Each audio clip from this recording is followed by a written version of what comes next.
The CBS Radio Mystery Theater presents...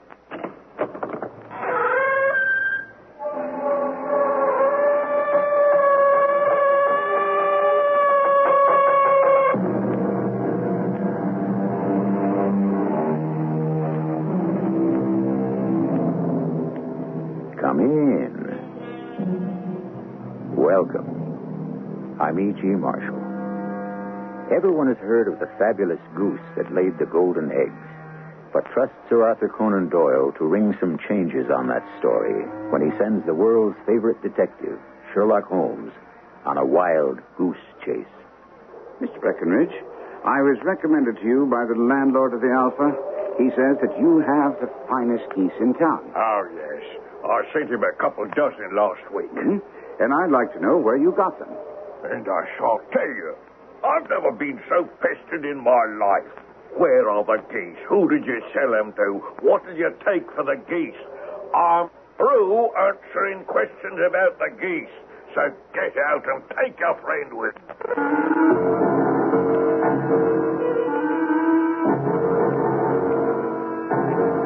Our mystery drama, The Adventure of the Blue Carbunkel, was adapted from the Sherlock Holmes classic especially for the Mystery Theater by Murray Burnett and stars Kevin McCarthy.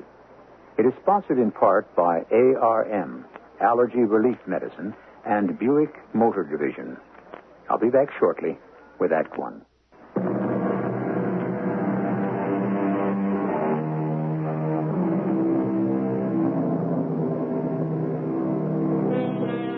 So many of the Sherlock Holmes stories begin in that famous flat at 221B Baker Street that we overlook one obvious fact. The address is so well known, we assume everyone knows exactly where Baker Street is. And somehow I think that's a mistake. For those of you who've never been in London, let me place Holmes' headquarters more exactly. Baker Street runs from Regent's Park to Hyde Park. At the southern end, near Marble Arch, is the site of the United States Embassy. And so halfway between Regent's Park and Hyde Park, we join Sherlock Holmes and Dr. Watson at 221 Baker Street. And it wouldn't be amiss to wish them both a Merry Christmas. The second morning after Christmas, 1893, I'd called upon my friend Sherlock Holmes with the notion of wishing him the compliments of the season. But I found him intently examining a very disreputable and seedy, hard felt hat. Seeing him thus occupied, I said, if you're engaged, I don't mean to interrupt you. Oh, my dear Watson, I'm delighted to have a friend with whom I can discuss my results. Oh. The matter of this hat is perfectly trivial, but there are some points of interest. I suppose it's the clue which will guide you to the perpetrator of some crime. No crime. This trophy belongs to Peterson, the commissioner at the club. You know him? Oh, yes, of course. Is it his hat? No. Peterson found it. The owner is unknown. Oh, how did you get it? Well, I received it on Christmas morning in company with a good fat goose, which I have no doubt is roasting at this moment over Peterson's fire. Well, what are you bothering with it at all for? Come, Watson. You know my interest in even the smallest of problems. Peterson brought it and the goose to me under circumstances that piqued my curiosity. Well, you certainly succeeded in whetting my appetite to know more. How did Peterson come by the hat and the goose? Interestingly, he was returning home from a party about 4 o'clock Christmas morning. In front of him, he saw in the gaslight a tallish man walking with a slight stagger, carrying a white goose slung over his shoulder. As he reached the corner of Goodge Street and Tottenham Court Road, a row broke out between this stranger and a gang of toughs. Oh, dear, I see. In the fracas, he lost his hat. Yes. One of the rowdies knocked off his hat, and whereupon the man raised his stick to defend himself. But swinging it over his head, he smashed the shop window behind him. Dear me, an unfortunate way to celebrate Christmas. There's more misfortune to follow. Peterson ran forward to protect the stranger from his assailants, but the man, shocked at having broken the window and seeing an official-looking person in uniform rushing towards him, dropped his goose, took to his heels, and vanished. And the toughs? Also fled at the appearance of Peterson, so that he was left with the spoils of battle, his battered hat, and a most unimpeachable Christmas goose. Which surely he restored to the owner. My dear fellow, there lies the problem. It's true there was a small card tied to the bird's left leg on which was printed, "For Mrs. Henry Smith." It's likewise true that the initials HS are legible upon the lining of this hat. But there are some thousands of Smiths and quite a few hundreds of Henry Smiths in this city of ours. It's not easy to restore lost property to the rightful one. I see. What happened to the goose? I kept it until this morning, when there were signs that, in spite of the slight frost, it should be eaten without delay. I see. Therefore, it's now roasting on the hearth of the finder while I have the hat. Didn't this Smith advertise? No, Then you have no way of establishing his identity. only as much as we can deduce from the hat. Oh, you must be joking. What in the world can you gather from this old, battered felt? Here's my lens. You know my methods. What can you gather yourself as to the individuality of the man who has worn this article? I took the tattered object in my hands and turned it over rather ruefully.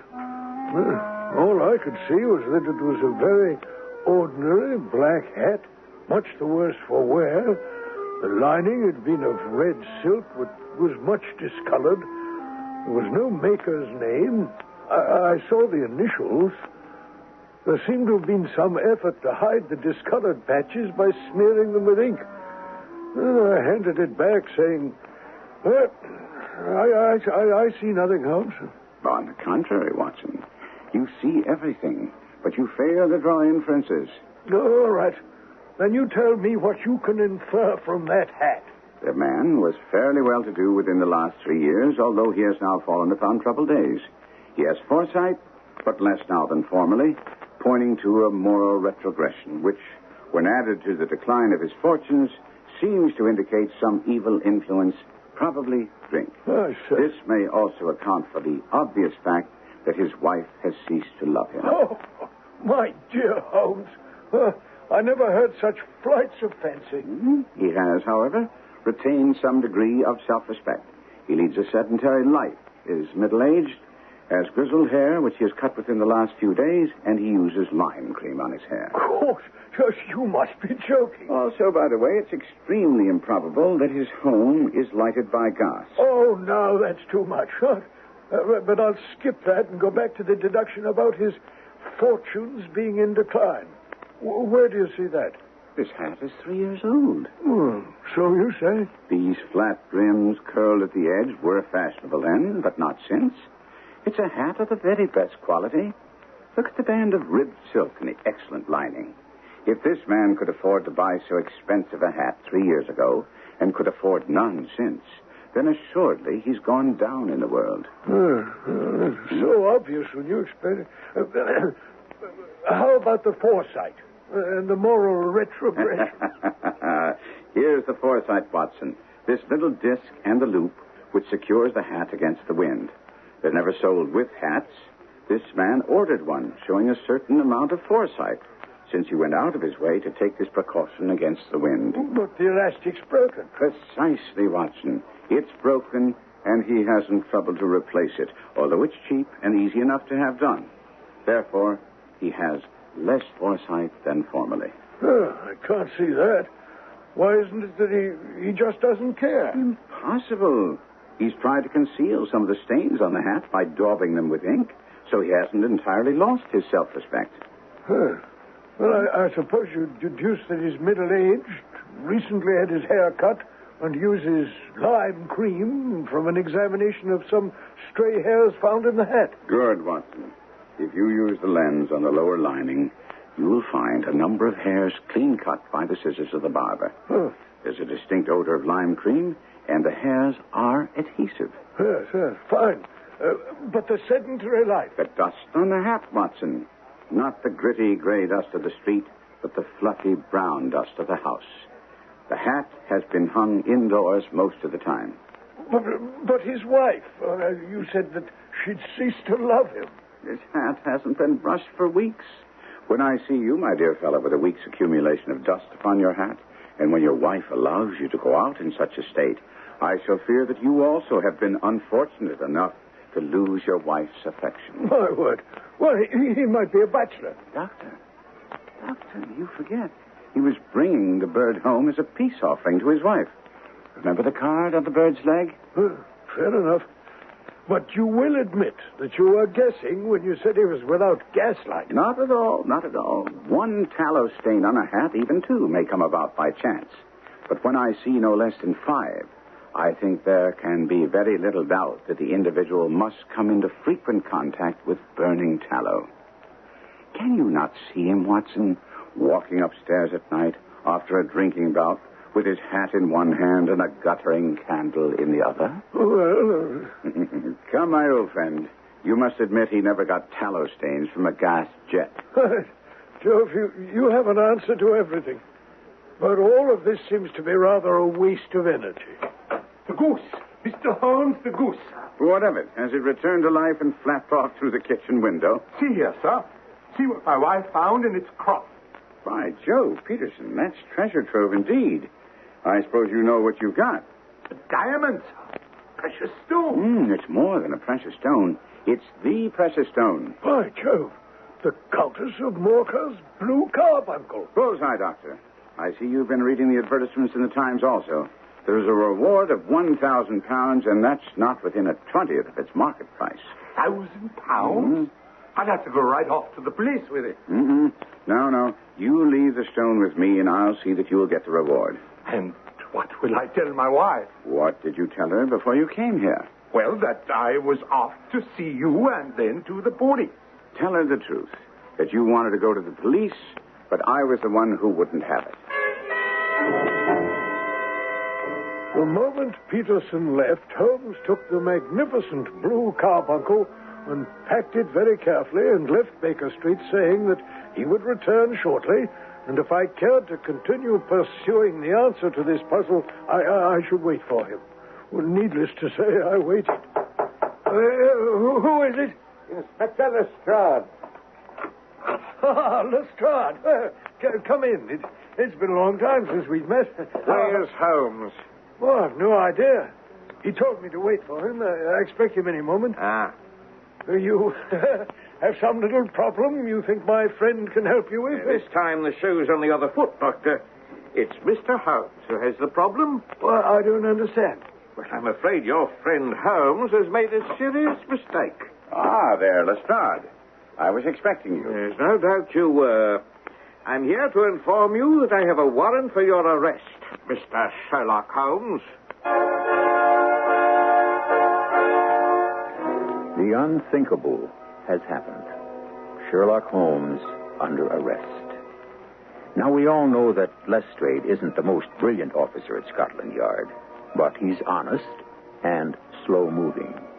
He also has a warrant, so it isn't Lestrade alone who believes Holmes is guilty of a crime. I'll continue with Act 2 shortly.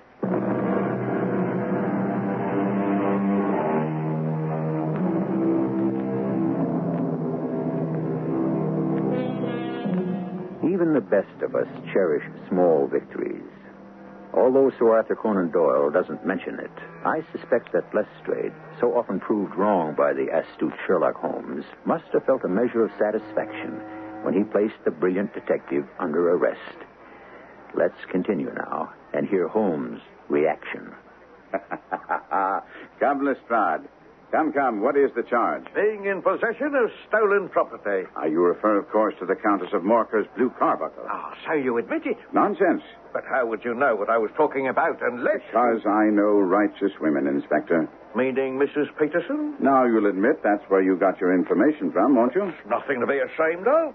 She's an honest, law-abiding citizen who reacted predictably, and as I foresaw, when her husband told her, I kept the stone and asked her not to inform the police. Now, here, read this note, which, as you will see, is upon the Countess of Morcar's own stationery and written in her hand. As I see from Mr. Sherlock Holmes, Esquire, the blue carbuncle, which was stolen from my suite at the Hotel Cosmopolitan upon the 22nd of December.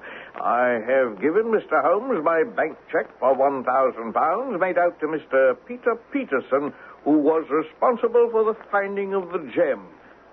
signed Helena Mercatus, Countess of Morcar. So, Inspector, I am not in possession of any stolen property, but I've returned it to its rightful owner and will shortly deliver the reward to Peterson. Now, I want your word to keep this matter of the recovery of the Carbunkel secret. But why? Because it's necessary that the man who stole it still believes that it's missing. Oh, we have the thief. I doubt that you have the right man. Aha, so that's the way the wind blows. Once again, you're going to fly in the face of the evidence. The evidence being? Now, it's clear enough.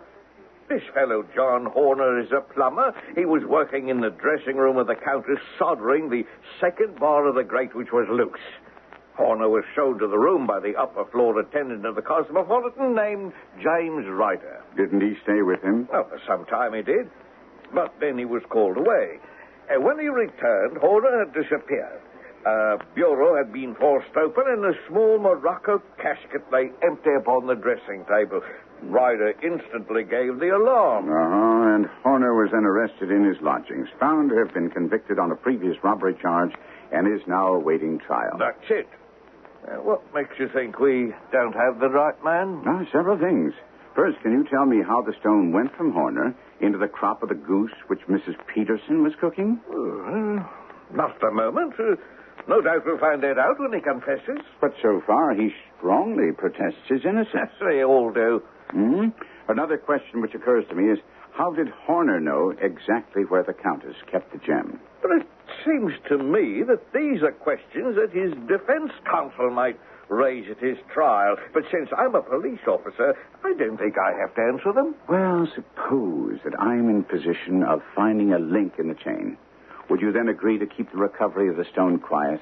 It all depends on whether you're off on some flight of fancy or... I know for a fact, as you do, that the stone was in the crop of a goose in the possession of Mrs. Peterson. I also know that before it came into her possession, it was carried by a Mr. Henry Smith. I propose to locate this Mr. Smith and find out what part he played in this little mystery. And if I agree, how do you intend to do that? By the simplest means possible. An advertisement in the newspapers. And so it was agreed. Lestrade left. An advertisement was placed reading, "Found at the corner of Goodge Street, a goose and a black felt hat. Mr. Henry Smith can have same by applying at 6:30 this evening at 221B Baker Street." Now, I did my professional rounds the next day, but was back at Holmes' flat at 6 o'clock. My friend was waiting for me, lounging on the sofa in a purple dressing gown, thoughtfully staring at a plump white goose, which was conspicuous on the sideboard. He waved at it and said, "Isn't that a fine-looking bird, Watson?" Makes my mouth water. But I presume we're not going to have the pleasure of eating it. Correct. If we receive an answer to our advertisement, this bird will put us a lot farther along the trail to the answer we seek. You think Horner innocent? That's putting it a shade too strongly. I'd rather say that the police have accepted all evidence at face value and made no effort to answer the questions I put to Lestrade here yesterday.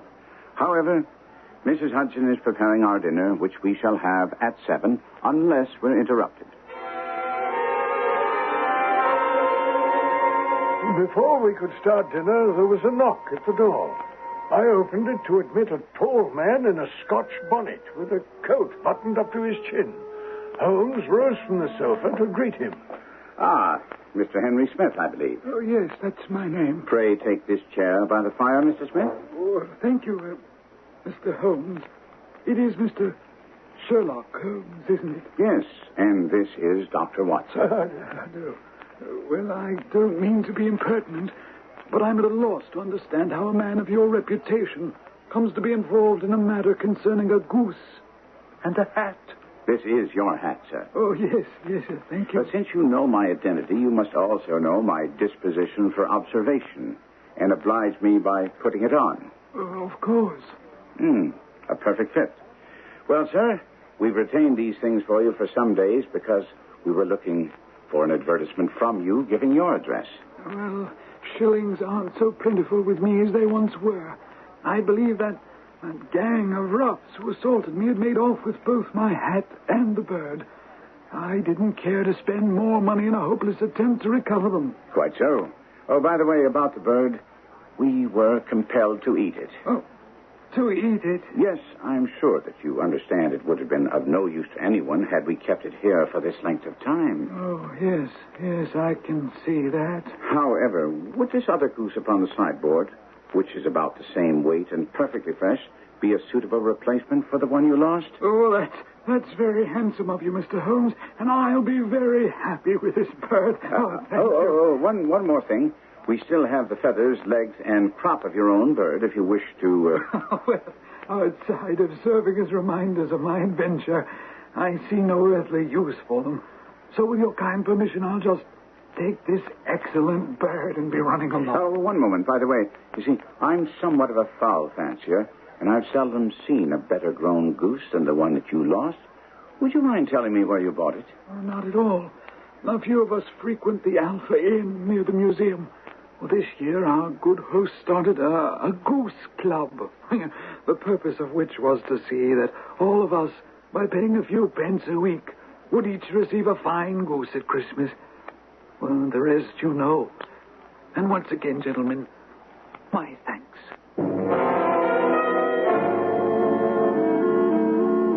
The door had not long closed on Mr. Smith before Holmes turned to me and said, "It's quite certain our friend Smith knows nothing of the matter.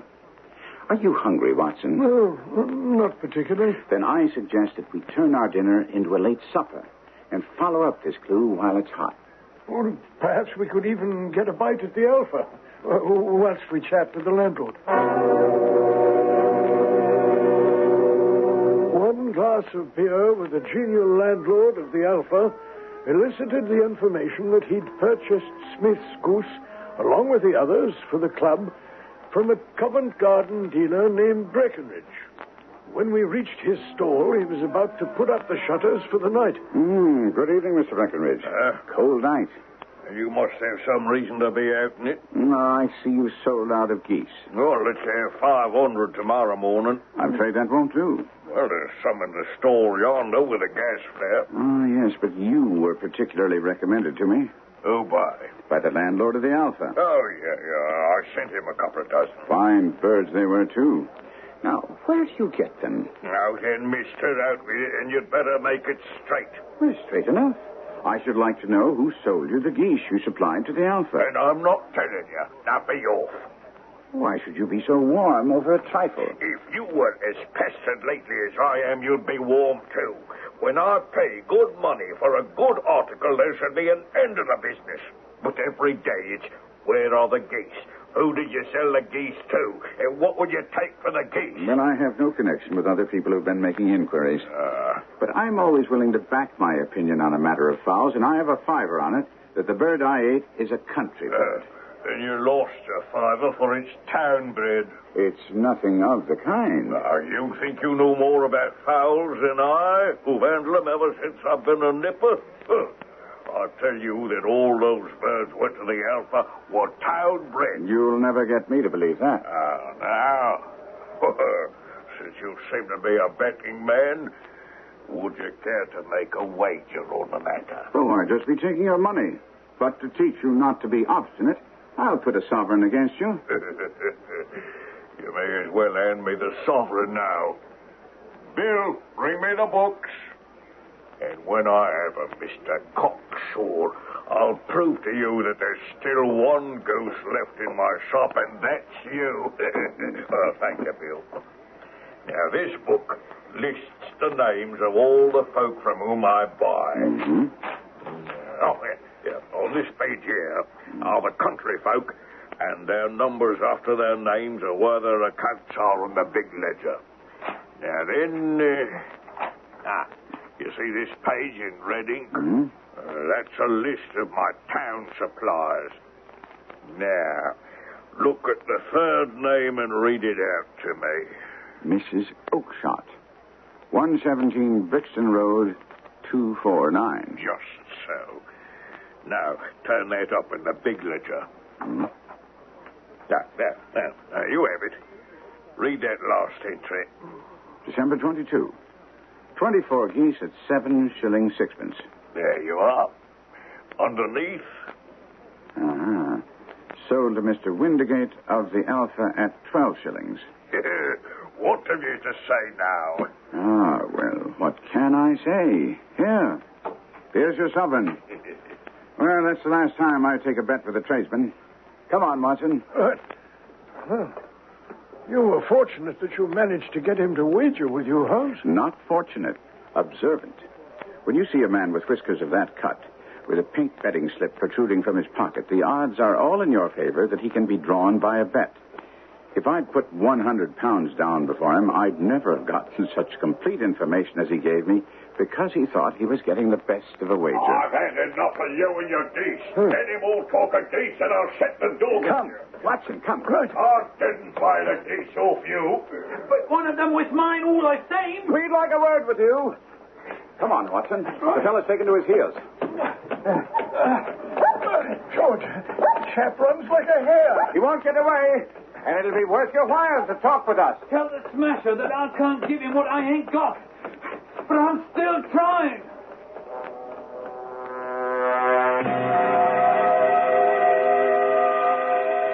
A famous nursery rhyme about the theft of a goose goes in part like this.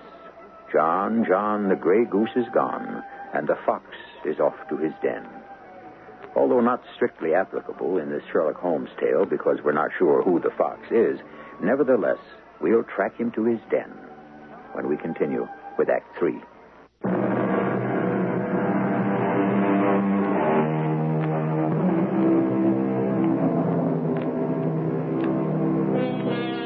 Everyone's familiar with the phrase, your goose is cooked. In The Adventure of the Blue Carbuncle, the cooking of the goose marked the beginning rather than the finish of a story. We pick up Sherlock Holmes and the faithful Watson hot on the trail of a man who's also interested in the whereabouts of the cooked goose, which was the receptacle for the world-famous Blue Carbuncle. It's useless. It's useless, Watson. We've lost him. Time to stop using our feet and start employing our brains. Well, I'm happy to hear that, Holmes, because to tell the truth, I'm not in the best of shape for running through the streets of London. What do we do? Follow up 2 clues that have been given to us. The Smasher is an infamous name in the London underworld. Oh. I have ways of reaching him, and... And Mrs. Oakshott? No, not quite yet. We've discovered where the goose was grown. Now, I think we should set about checking where it fed. I left my friend to go to my home, but made an appointment to have dinner with him the following night. Much to my surprise, when I arrived, I found Inspector Lestrade of the Yard sitting opposite Holmes. Lestrade had a long face. Watson, the Inspector Superiors at Scotland Yard are expressing some concern over the fact that they may look foolish if it turns out that they have once again arrested the wrong man. They're much more concerned of our rowdy disturbance at the Hotel Cosmopolitan this morning. What has that to do with me? Now, cap off it, Mr. Holmes. I know what a marvel you are at disguises, and I'll bet my last copper that you were one of those toughs that got into a disgraceful brawl in front of the hotel today. Indeed, Inspector. And can you advance any reason why I should be involved in such a fracas? Because you're still poking around about the Countess of Morcar's Blue Carbuncle. Well, I'm convinced Horner is innocent, and I'm hoping that I'll be able to marshal enough facts for you to render me some assistance. Ah, you admit you need our help. In this matter, definitely. And what do we get out of it?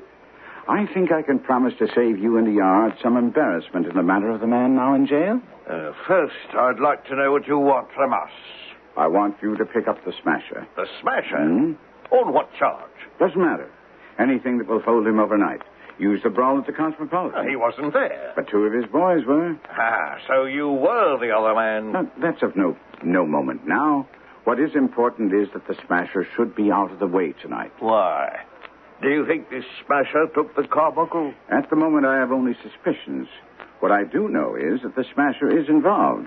Else why would 2 of his tops be posted at the Cosmopolitan entrance? Most of the people who stay at the Cosmopolitan are wealthy. The Smasher might have had some other reason. Granted. But the fight didn't start until they found out someone else was inquiring about Mr. James Ryder. Oh? who quite coincidentally called in sick today. He was not at work. Mightn't he have been really ill? If my theory is correct, he is ill of fright. I think Mr. Ryder knows something that the smasher wants to know. And that knowledge has frightened him half to death. After some grumbling and a promise from Holmes that the yard could release the smasher the first thing in the morning, Lestrade agreed. Holmes and I immediately set out for Ryder's lodgings, which weren't too far from Mrs. Oakshot's address in Brixton Lane. Ryder had a room tucked away at the top floor of a small house at the end of a mews. As we approached it, Holmes warned me. Now, keep a sharp eye out for anyone loitering around the entrance, Watson. You think the smasher has some of his men watching the house? I think it's a distinct possibility. I'm not concerned about them watching. I just don't want them preventing us from entering. There they are. Oh, yes. Follow my lead now. I don't want you getting any wrong ideas now, mister. My sister's a very refined gal. Not the sort you can play tricks with. She's used to gentlemen. You understand? You told me all that in the pub. I don't have any wrong ideas. I'll behave in a proper fashion. We weren't challenged as we entered, and whilst we were climbing the stairs, Holmes complimented me. You did well out on the street, Watson. Just enough to throw them off the scent if they had instructions to stop anyone who might be looking for Mr. James Ryder. Here we are. Who's there? My name is Sherlock Holmes. Open up. What do you want? I can be of assistance to you in the matter that's troubling you. What do you know about it? I know everything about it. How do I know this is a trick to get me to open? You're interested in geese, or rather one goose, white, with a black bar across its tail, which was sold to Mr. Windigate of the Alpha Inn and given by him to Mr. Henry Smith. Oh, sir, you're the very man I've longed to meet. I can hardly tell you how interested I am in this matter. Well, come in quickly. These elaborate precautions for your safety won't be necessary, Ryder. The smasher's in jail. And that's where you'll be very shortly, unless you tell me the few things I need to know to make my case complete. Oh, for Lord's sake, have mercy, sir. Don't have me thrown in jail. Think of my father. Think of my mother. Oh, please, sir, have mercy. I'm thinking of John Horner, the innocent man you put in the dock for a crime he didn't commit. I leave the country. I won't give evidence against him. Then the charge will be dropped. We shall see. First, I will tell you that I have almost every link in my hands and all the proofs a prosecutor would need. So I'll be able to check you if you lie. Oh, I promise, sir. You shall have it all. Very well. Now, you decided to steal the stone. When and why? Well, I wanted to get married. You see, Catherine Cusack and... her ladyship's waiting maid? Oh, yes. Well, I was mad for her, and she said the only way she'd have me was if we had an estate to set aside. Then she told me where the Countess kept her gem, but I could see no way for us to get it and not be suspected until I heard about Horner. Indeed, Ryder, there's the making of a very pretty villain in you. When you learned that Horner, the plumber, had been mixed up in some such matter before, you laid your plans. You and your confederate created some small job in my lady's room, knowing that Horner should be sent for. He did the job, left, then you rifled the jewel case, raised the alarm, and had the poor soul arrested. Yes. All this I know. Now, how came the stone into the goose, and the goose into the open market, and how did the smasher get into the picture? The truth now, for that's your only hope. Well, after Horner had been arrested, it seemed to me I'd best get away with his stone at once. For I was afraid the police might take it into their heads to search me and my room. A pity they didn't. Well, I wish it had never happened. Believe me, it was the first time, and I was really in a sweat. I left the hotel, as if on some errand, and went to my cousin's house. Now, she lived in Brixton Road, where she fattens fowls for market. When I got there, She asked me what was wrong because I was so pale and in a sweat despite the cold. Well, I told her I had been upset about the robbery in the hotel. Then I went into the backyard and smoked a pipe and wondered what was the best thing to do. Mm-hmm. And that was when you got the idea about the goose. No, not at first. I was thinking about how to turn the stone into money. I knew I'd have to have help, and that's when I thought of the smasher. But I just couldn't face the idea of going on into the street again with the stone in my pocket. Well, I saw the geese waddling about, and I remembered my cousin had promised me to pick up her geese for a Christmas present. Mm-hmm. Then it was then that you got the ingenious idea of secreting the stone in the goose.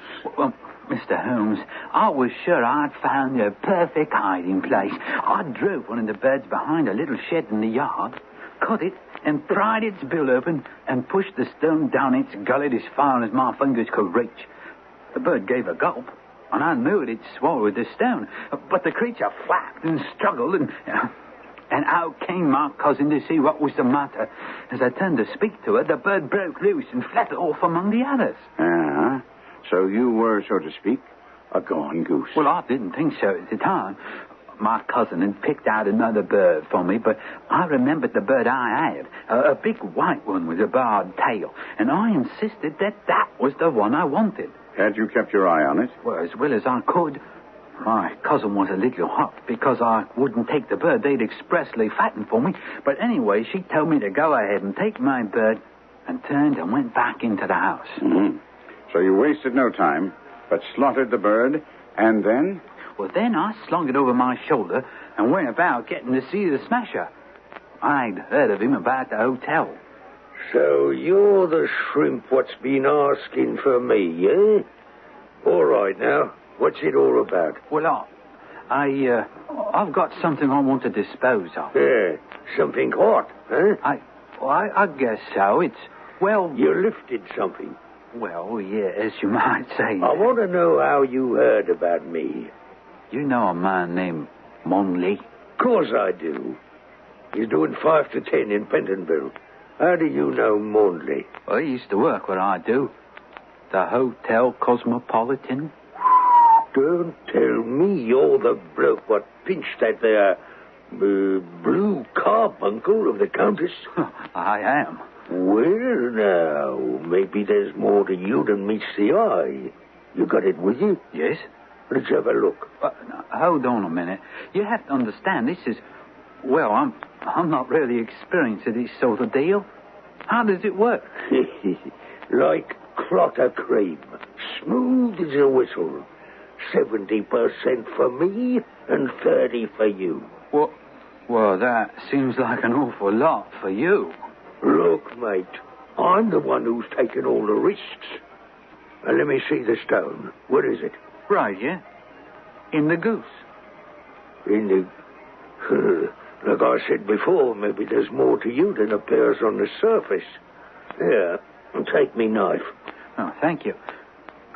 Now, it should be right here. In the crop. What kind of a game are you trying to play, Shrimp? Well, it's got to be here.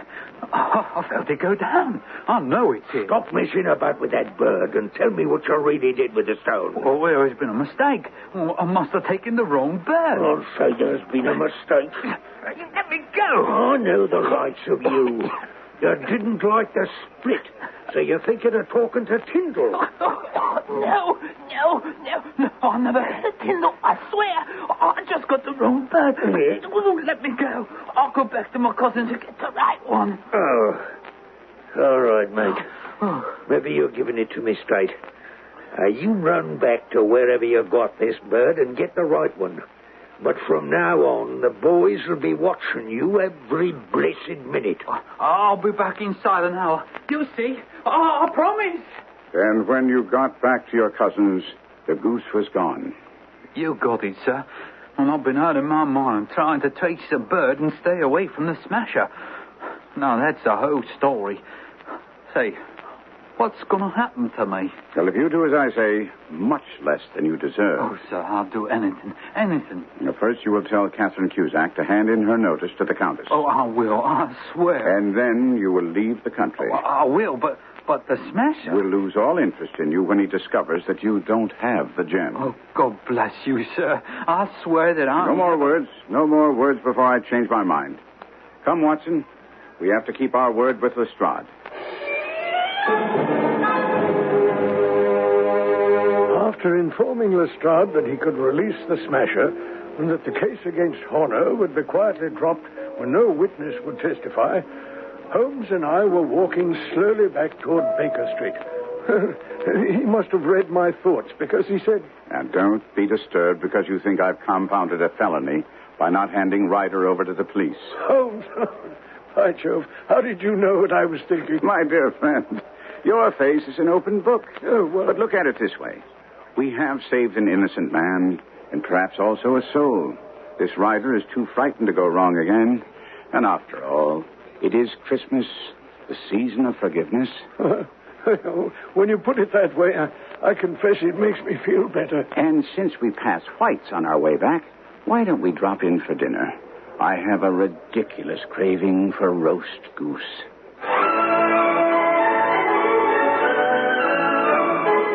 So it seems that Charles Dickens isn't the only English writer who wrote a Christmas story. Although I'll admit that Ebenezer Scrooge is better known than Sherlock Holmes for celebrating the spirit of Christmas.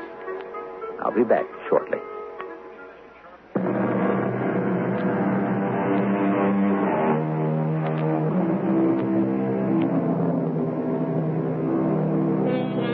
Although Sir Arthur Conan Doyle wrote a number of stories which didn't involve Sherlock Holmes, and one notable novel, The White Company, it's been a well-kept secret that he collaborated with Sir James Barrie of Peter Pan fame on an operetta. I wish, although I know it's in vain, that someday someone would put it on so that we could see just what kind of librettist Doyle was. Our cast included Kevin McCarthy, Court Benson, William Griffiths, and Lloyd Battista. The entire production was under the direction of Hyman Brown. And now, a preview of our next tale. He's recently moved here from New York, hasn't adapted to the diplomatic way of doing things. Well, let's get this over with. Okay. Come in, Sergeant. I think I've got our first real lead. Miss Reed? No, forget her. She's the scrupulous type. Drives 40 miles to return fountain pens. It's Lomas. I see. First you want me to put a tail on Miss Reed and check Simpson's bank account, and now it's Lomas. I think he knew Simpson was going to shoot himself. The case is closed, Fritz. What? It's closed, Sergeant Mangle. Who's this? This is Barney Judd. He's from the Department of Defense. The Pentagon. So what gives? You mean you guys are taking over the investigation? There is no more investigation, Sergeant. But you gotta listen to me. Radio Mystery Theater was sponsored in part by Contact, the 12-hour allergy capsule. This is E.G. Marshall inviting you to return to our Mystery Theater for another adventure in the macabre. Until next time, pleasant dreams.